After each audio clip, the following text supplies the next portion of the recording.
అది 1907 సెప్టెంబర్ 28 పంజాబ్లోని లాయల్పూర్ జిల్లాలో బంగా అనే చిన్న గ్రామంలో ఒక పిల్లాడు పుట్టాడు. ఆ పిల్లాడి నాన్న పేరు కిషన్ సింగ్, తాత పేరు అర్జున్ సింగ్. ఈ కుటుంబమే విప్లవానికి పురిటిగడ్డ. ఎందుకంటే ఆ రోజు పుట్టినది ఎవరో కాదు, భగత్ సింగ్ పుట్టినరోజే ఆయన నాన్న కిషన్ సింగ్, చిన్నాన్న అర్జిత్ సింగ్ ఇద్దరు బ్రిటిష్ జైలు నుండి విడుదలయ్యారు. అంటే ఈ పిల్లవాడికి రక్తంలోనే విప్లవం ఉంది. ఈ విషయమే భగత్ సింగ్ జీవితం గురించి అర్థం చేసుకోవడానికి ఒక మంచి ఉదాహరణ. నాన్న అలాగే చిన్నాన్న ఇద్దరు విప్లవకారులే. చిన్నప్పటి నుండే భగత్ సింగ్ ఒక అసాధారణమైన పిల్లవాడు. 5 సంవత్సరాలు ఉన్నప్పుడే పొలంలో ఆడుతూ నేను తుపాకులు పండిస్తాను, వాటితో ఆంగ్లేయులను తరిమి కొడతాను అని నాన్నతో చెప్పాడట. ఆలోచించండి, 5 ఏళ్ల పిల్లవాడికి ఇంత స్పష్టత. అది చదువుతో వచ్చింది కాదు, అది ఆ కుటుంబం యొక్క శ్వాసలో ఉంది, మాటల్లో ఉంది, వాతావరణంలో ఉంది. భగత్ సింగ్ 1916లో లాహోర్లోని డిఏవి స్కూల్లో చేరారు.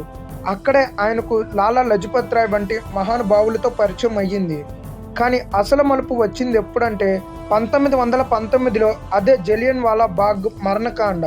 ఏప్రిల్ 13, 1919లో ఆ రోజు అమృత్సర్లో బైసాఖి పండగ సందర్భంగా వేలాది మంది జలియన్ వాలా బాగ్లో గుమ్మిగూడారు. జనరల్ డయర్ హఠాత్తుగా తన సైనికులతో వచ్చి బయటికి వెళ్లే దారులన్నీ మూసివేసి నిరాయుద్ధులైన జనం మీద విచక్షణ రహితంగా కాల్పులు జరిపాడు. అధికారిక లెక్కల ప్రకారం 379 మంది మరణించారు. కానీ అసలు సంఖ్య వేలల్లో ఉంటుందని చరిత్రకారులు చెప్తారు. ఈ వార్త విన్న 12 సంవత్సరాల భగత్ సింగ్ తన స్కూలు నుండి బయటికి వెళ్ళి 19 కిలోమీటర్ల నడిచి జలియన్ వాలా బాగ్ చేరుకున్నాడు. ఆ రక్తంతో తడిసిన నేలను తన చేతులతో తాకాడు.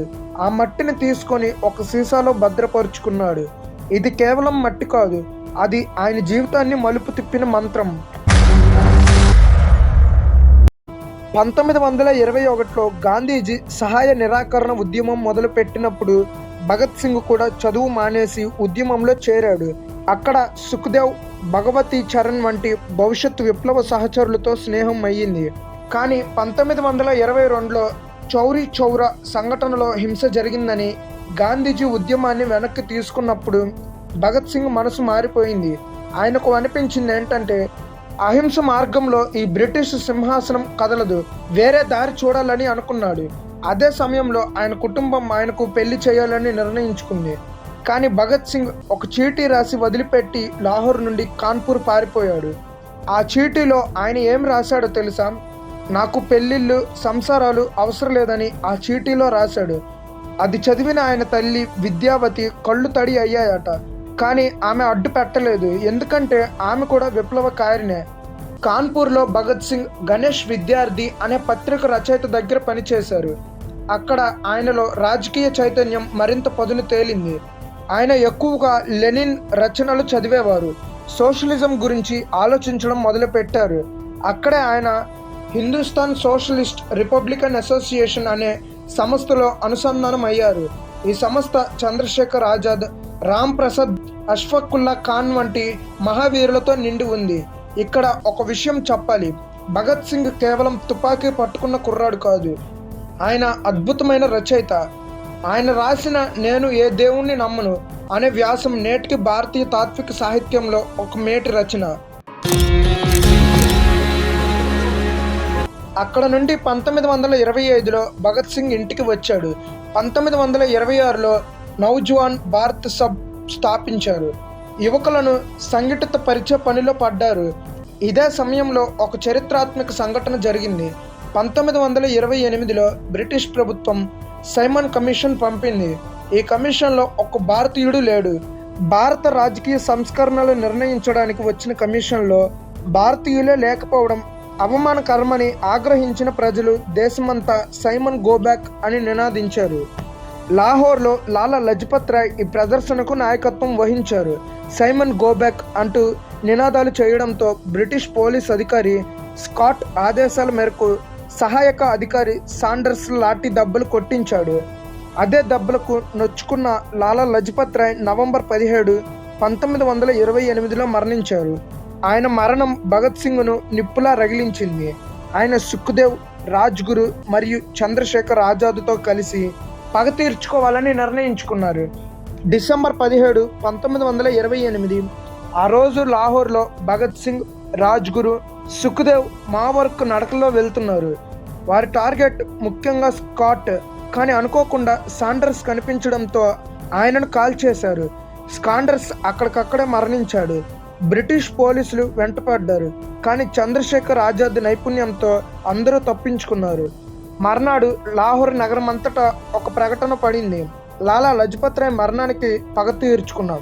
ఇది వింటే బ్రిటిష్ ప్రభుత్వం వణికిపోయింది. ఇప్పుడు వారి వేట మొదలైంది. కానీ భగత్ సింగ్ ఆగలేదు. మరింత పెద్ద ప్రణాళిక ఆయన మనసులో తయారవుతుంది. 1929 ఏప్రిల్ 8న ఢిల్లీ సెంట్రల్ లెజిస్లేటివ్ అసెంబ్లీలో 2 బిల్లులు ఆమోదం పొందనున్నాయి. ఒకటి ట్రేడ్ డిస్ప్యూటెన్స్, రెండవది పబ్లిక్ సేఫ్టీ బిల్లు. ఈ రెండు ఆ రోజు ఆమోదం పొందనున్నాయి. ఈ 2 చట్టాలు ఏంటంటే కార్మికుల నోరు మూయించి వేసేవి, రాజకీయ ప్రతిపక్షాన్ని నిర్మూలించేవి. భగత్ సింగ్ మరియు బటుకేశ్వర్ దత్ అసెంబ్లీ గ్యాలరీలో కూర్చున్నారు. చట్టం ఆమోదం కోసం ఓటింగ్ జరిగిన తర్వాత ఖాళీ బెంచుల వైపు 2 బాంబులు విసిరారు. ఆ వెంటనే ఇంక్విలాబ్ జిందాబాద్, సామ్రాజ్యవాదం నశించాలి అని అరిచారు. వారికి పారిపోవడమే చేతనయ్యింది. అర్థం చేసుకోండి, ఆ బాంబులు గాయం చేయడానికి వేయలేదు, అవి నిద్రపోతున్న దేశాన్ని లేపడానికి వేశారు.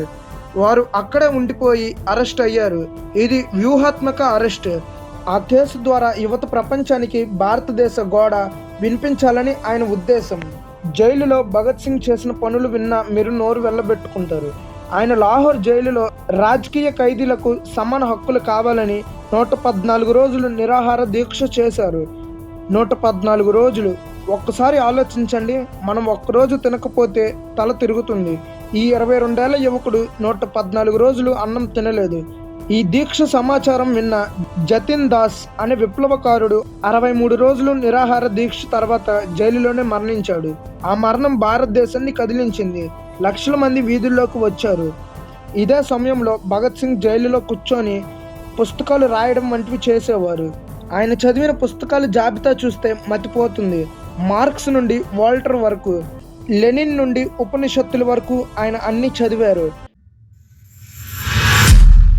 భగత్ సింగ్ అరెస్ట్ అయిన తర్వాత విచారణ దగ్గరికి వస్తే, లాహోర్ కుట్ర కేసు అని పిలువబడే ఈ విచారణ భారత చరిత్రలో అత్యంత నాటకీయమైన విచారణ. ప్రతిసారి కోర్టుకు రావడానికి ముందు భగత్ సింగ్, సుఖ్దేవ్, రాజ్గురు ముగ్గురు ఇంక్విలాబ్ జిందాబాద్ అని అరుస్తూ వచ్చేవారు. ఇది విన్న బ్రిటిషర్లు, జడ్జీలు చెవులు మూసుకునేవారు. కోర్టులో భగత్ సింగ్ ఇచ్చిన స్టేట్మెంట్లు పత్రికలో అచ్చయ్యాయి. చదివిన ప్రతి భారతీయుడి గుండె లయ తప్పింది. బ్రిటిష్ ప్రభుత్వానికి భయం వేసింది. ఈ కేసు కొనసాగితే ఇది ఒక మహా ఉద్యమంగా మారుతుందని గ్రహించారు. అందుకే సెప్టెంబర్ 1930లో బ్రిటిష్ వైస్రాయ్ ఒక స్పెషల్ ట్రిబ్యునల్ వేసి నిందితులను కోర్టుకు రాకుండానే వారు లేనప్పుడు తీర్పు ఇచ్చేశారు. మార్చి 23, 1931 మార్చి 23, 1931లో భగత్ సింగ్, సుఖ్దేవ్, రాజ్గురు వీరు ముగ్గురికి ఉరిశిక్ష అని చెప్పింది. ఆ రోజు మార్చి 23, 1931 లాహోర్ జైలులో సాయంత్రం 7:30 గంటలకు భగత్ సింగ్కు ఆయన తల్లితో చివరిసారిగా కలవడానికి అనుమతి ఇచ్చారు. విద్యావతి తన కొడుకు దగ్గరకు వచ్చి ఏడుస్తూ బాధపడుతూ ఉంది. కానీ భగత్ సింగ్ మాత్రం నవ్వుతూ, అమ్మా బాధపడకు, నేను సంతోషంగా ఉన్నాను అన్నాడు. తల్లి వెళ్ళిపోయాక చంద్రశేఖర్ ఆజాద్ ద్వారా పంపిన లెనిన్ జీవిత చరిత్ర పుస్తకం చదువుతూ కూర్చున్నారు. అదే ఆయన చేసిన చివరి కార్యం. రాత్రి 7:30 3 తాళ్లు సిద్ధమయ్యాయి. ఒకటి భగత్ సింగ్ కోసం, ఒకటి సుఖ్దేవ్ కోసం, ఒకటి రాజ్గురు కోసం. వారికి ఉరిశిక్ష వేసే సమయం ఉదయం అని నిర్ణయించుకున్నారు. కానీ బ్రిటిష్ వారు రాత్రే ఉరి తీశారు. ఎందుకంటే పగలు చేస్తే లక్షల మంది జనం చుట్టుముడతారని బ్రిటిష్ వారికి భయం వేసింది. ఆ 3 యువ గొంతులు ఇంక్విలాబ్ జిందాబాద్ అని అరుస్తూ ఉరికంబం ఎక్కాయి. అప్పుడు భగత్ సింగ్ వయసు కేవలం 23 సంవత్సరాలు 5 నెలలు 26 రోజులు మాత్రమే. మర్నాడు ఉదయం ఈ వార్త బయటకు వచ్చినప్పుడు భారతదేశం అగ్నిగుండంగా మారింది. ప్రజలు వీధుల్లోకి వచ్చారు. నగరాలు స్తంభించాయి. గాంధీజీ మరియు కాంగ్రెస్ నేతలు ఆ సమయంలో బ్రిటిష్ వారితో సంప్రదింపులు జరుపుతున్నారని విమర్శించారు. భగత్ సింగ్ ఉరిని ఆపలేదని ప్రజలు కోపగించారు. అది నేటికి చర్చనీయాంశంగానే ఉంది. గాంధీజీ నిజంగానే ప్రయత్నించారా? ఆ ప్రశ్నకు సమాధానం చరిత్రకారుల నడుము ఇంకా తేలలేదు. కానీ ఒక విషయం ఏంటంటే, గాంధీజీతో కలిసి నడిచిన భగత్ సింగ్ అహింసతో పోరాడేది స్వతంత్రం కాదు అంటూ బయటకు వచ్చేశారు. భగత్ సింగ్ అమరత్వం స్వాతంత్ర్య ఉద్యమానికి కొత్త ఊపిరి పోసింది. కోట్లాది యువకులను ఉద్యమంలోకి నెట్టింది. ఆయన చనిపోవడానికి రాత్రి రాసిన చివరి లేఖలు ఆయన మాటలు చదివితే గుండె ఆగుతుంది. విప్లవం అంటే కేవలం తుపాకీ పేల్చడం కాదు. విప్లవం అంటే సమాజాన్ని అన్యాయం నుండి విముక్తి చేయడానికి జరిగే చలనం అని రాశారు. ఆయన నాస్తికుడయ్యారు, కానీ ఆయనను నమ్మిన వారికి ఆయనే దేవుడయ్యారు. ఎంత వైరుధ్యం మరొక చరిత్రలో ఉంటుందా? ఆయన సోషలిస్ట్ అయ్యారు, కానీ హిందూ, ముస్లిం, సిక్కు అందరూ ఆయనను తమవాడిగా భావించారు. ఈ విశాలత్వం ఆయనకు అందరికీ ఆత్మీయుడిని చేసింది. భగత్ సింగ్ చివరి క్షణాలలో భయపడలేదు. ఆయన మరణాన్ని విప్లవానికి ఇంధనంగా చేశారు. ఆయన రాసిన లేఖలు ఇప్పటికీ ప్రేరణిస్తాయి. ఆయన రాసిన ఒక పవర్ఫుల్ కోట్ అనేది ప్రజల్లో ఇప్పటికీ ఒక చిరస్థాయిగా నిలిచిపోయింది. They may kill me, but they cannot kill my ideas. They can crush my body, but they will not be able to crush my spirit. వారు నన్ను చంపవచ్చు, కానీ నా ఆలోచనలను చంపలేరు. వారు నా శరీరాన్ని నాశనం చేయగలరు, కానీ నా ఆత్మను నాశనం చేయలేరు. ఇట్లు మీ భగత్ సింగ్.